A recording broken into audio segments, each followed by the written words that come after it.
অফিসের সামনে ভিড় ধাক্কাধাক্কি থেকে একেবারে হুলস্থুল।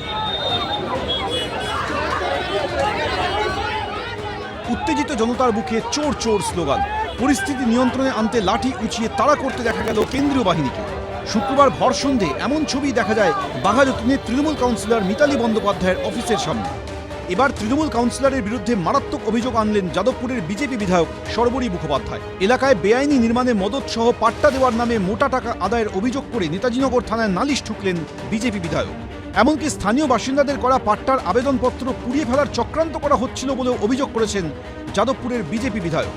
99 নম্বর ওয়ার্ডের অবৈধ নির্মাণ মানে এটা রেকর্ড ছাপিয়ে গেছে। দীর্ঘ 15 বছর ধরে দেখেছি যাদের পাট্টা দেবার কথা, যাদের জমিটা রেগুলারাইজ হবার কথা, সেই অ্যাপ্লিকেশনগুলো যেটা ফরওয়ার্ড করার কথা সেটা ফরওয়ার্ড না করে আলমারিতে একদম লক এন্ড কি করে রাখা।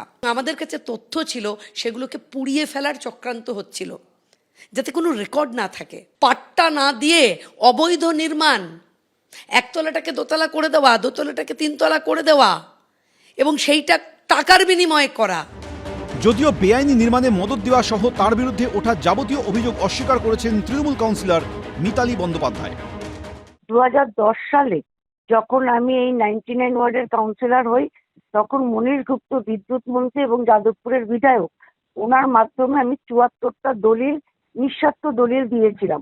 তারপরে আমি 15 সাল থেকে 20 সাল ওই ওয়ার্ডের কাউন্সিলর ছিলাম না।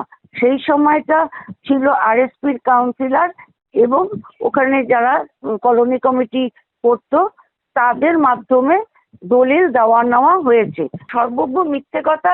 অরিজিনাল বিজেপি যারা, তারা এই কমপ্লেন করেনি। নব্য বিজেপি যারা জার্সি চেঞ্জ করে এসছেন তারাই এগুলো করে বেড়াচ্ছেন।